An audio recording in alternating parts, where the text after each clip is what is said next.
Many of us forget that we are in this world for a purpose, and that one day we will be accountable to Allah for all our actions. When we declared our commitment to Allah in our shahada, that ashhadu an la ilaha illallah, we literally made a commitment and a promise that no one has the right to be worshipped except Allah.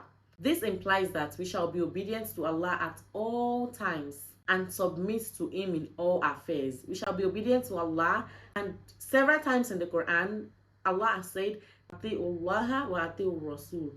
You shall be obedient to Allah and His Messenger. The pillars of Islam, if we go through all that, it also comes with your shahada. And Allah even reminded us in the Holy Quran, He says, "Ya ayyuhalladhina amanu idkhulu fi silmi kaffatan. Wala tattabi'u khutuwati shaytani innahu lakum aduwwun mubin." It says, "Oh, you who believe, enter perfectly in Islam by obeying all the rules and regulations of Islamic religion, and follow not the footsteps of Shaitan, which we know as Satan, the devil. Verily, he is a plain enemy to you."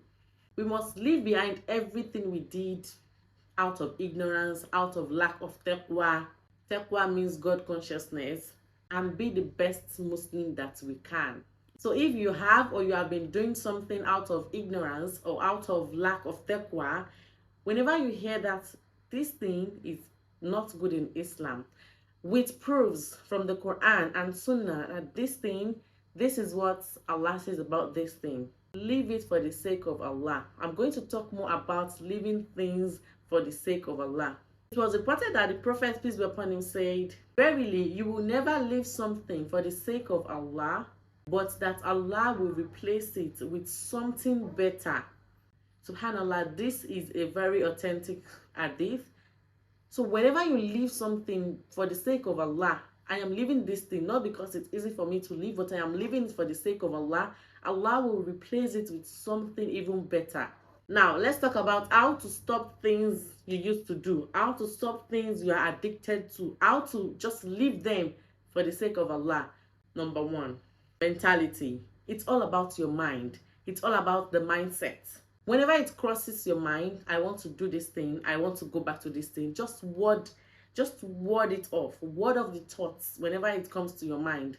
Avert those thoughts to something else. Do not succumb to your desire, because it will lead you to doing those acts. For example, you want to listen to music. For example, if you are depressed or you're sad, you're used to listening to music. You are used to, going to music, listening to them. Just think of what can replace that music, which is Quran. There is nothing better than Quran. Nothing better in listening than the word of Allah, subhanallah. Even if you're not, translating it, just listening to it brings calmness to your soul.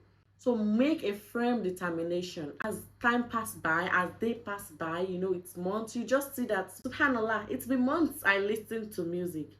I didn't even listen to music all this while. So it's possible for me to abstain from music like this. There is a saying that word of passing thoughts, if you do not do, they will become ideas.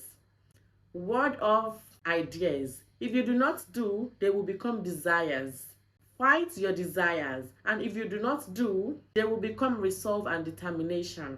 And if you do not ward them off, they will become actions. If you do not resist all the thoughts, if you don't ward them off, they will become actions. And when they become actions, they can become habits. And when they become habits, it will be very hard for you to get rid of them. That's a saying by Ibn al-Qayyim. The second tip I have for you is effort. You have to put in the efforts that Allah subhanahu wa ta'ala will help you. As they say, heaven helps those who help themselves. Or relating to the hadith that a man came to the Prophet and said, "Should I tie my camel or just leave it that Allah will watch over it?" The Prophet told him, "Tie your camel and also leave it in the hands of Allah." When you take one step towards Allah, Allah will take 10 steps towards you. Just also make the effort. Self-restraint is the key. Have patience. Have the mindset that I don't want to commit the forbidden. I don't know what you're committing. We are just talking about leaving it for the sake of Allah. Endure and restrain it for the sake of Allah's love, for the love that you have for Allah.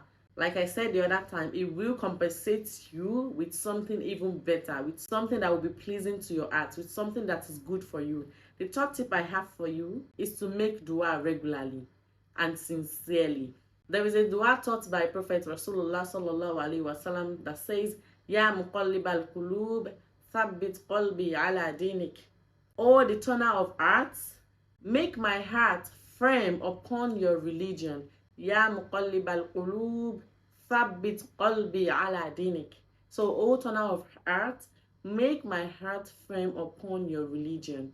So whenever you leave something for the sake of Allah, you will find peace.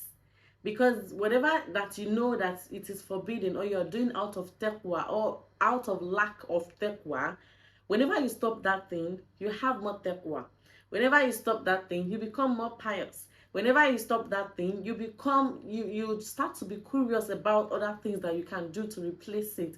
And that will make you seek for knowledge, which the Prophet also approved. It says we should seek more knowledge. Seeking knowledge is part of the trait of a Muslim. You should seek more knowledge, and when you stop those things, you become curious about Allah, His Prophet, His religion. So leaving things for the sake of Allah is for your own good. Leaving things for the sake of Allah is for your own good, for this dunya and akhirah. You don't want to get to your grave, or you don't want to get to Allah, or you don't want to stand in the presence of Allah on the day of Qiyamah, and that thing that you decided not to leave, that thing that you refused to leave, that thing that you were stubborn about to leave in this dunya is obstructing you, is going to be the antagonist. It's going to be something that will obstruct you, that will stop you from going into Jannah. Subhanallah. So continue to say this dua and say it a lot. Ya muqallib al-qulub, thabbit qalbi ala dinik. So we should say it a lot. May Allah subhanahu wa ta'ala frame our hearts upon the path of deen. Ameen. Ameen. So subhanakallahumma wa bihamdik, ashhadu an la ilaha illa ant, astaghfiruka wa atubu ilayk. Assalamu alaikum wa rahmatullahi wa barakatuh.